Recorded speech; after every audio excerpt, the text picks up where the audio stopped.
Hello namaste সবাইকে, আমি তনুশ্রী, আমার জিনিবুড়ি। আমি ডিউটি থেকে চলে এসেছি। ডিউটি থেকে একটু চলে এসে একটু আদর করে নিচ্ছি, কুচুমুচু করে। এবার একটু একে ঘুরতেও নিয়ে যেতে হবে, বাইরেও নিয়ে যেতে হবে। ঘুরতে না নিয়ে গেলে এর আবার রাগ হয়ে যাবে, যেহেতু মা আর আমি একটু বেরোবো। আজকে হালখাতা আছে, মায়েরও মনে ছিল না, তাই বেশ একটু রাত হয়ে গেল আমাদের। সব ভিডিওগুলো তোমাদের দেখাতে পারছি না, মা যেহেতু ভিডিওটা করেছে তাই কেটে কেটে কেটে কেটে কেটে কেটে দেখাচ্ছি।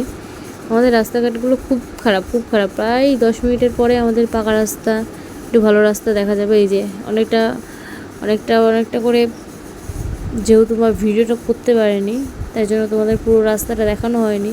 প্রায় 25 মিনিট আমার গাড়ি চালানোর পরেই আমি টাউনের রাস্তায় এসেছি। টাউনের রাস্তা থেকেই কিছুটাই কাছাকাছি একদম, যেখানে আমাদের হালখাতার নিমন্ত্রণ ছিল, যেটা আমরা ভুলে গেছিলাম। আমাকে আমার মামি মনে করিয়ে দিয়েছে। চলো যেতে থাকি, একটু বাদেই পৌঁছে যাব। আর বুঝতেই পারছো, দেখতে পাচ্ছ রাস্তাঘাট পুরো ফাঁকা, কতটা লেট হয়ে গেছে আমাদের। যেহেতু আমি কাজ করি একটা জায়গায়, কাজ থেকে আস্তে আস্তে অনেকটাই দেরি হয়ে গেছিলো। সব ভিডিওগুলো ঠিকঠাক করে নেওয়া হয়নি, বুঝলে তো। খুব বাজেভাবে ভিডিওগুলো করা হয়েছে বলে সব অল্প অল্প অল্প অল্প করে দেখাচ্ছে। এই যে চলে এসেছি আমরা অনেকক্ষণ আগে, এসে নিয়ে আমাদের এই যে আইসক্রিম খাওয়া, ফ্রির আইসক্রিম কি আর ছাড়া যায়? এই যে রিয়া বুড়ি, এ তো ভিডিও করতেই দেবে না, ভিডিও করলেই চলে যাচ্ছে, ভাইরাল করিস না।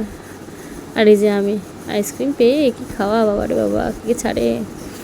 আর এই যে একটা মেয়ে লজ্জা পেয়েই যাচ্ছে, এরা আলোচনা করে যে কত টাকা করে দিয়ে হালখাতা করে নেওয়া যায় কত কমের মধ্যে।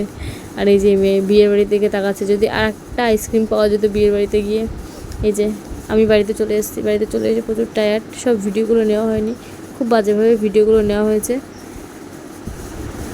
যে প্যাকেট খোলার পর যে মা দেখে মায়ের মুখ ভেতকে গেছে।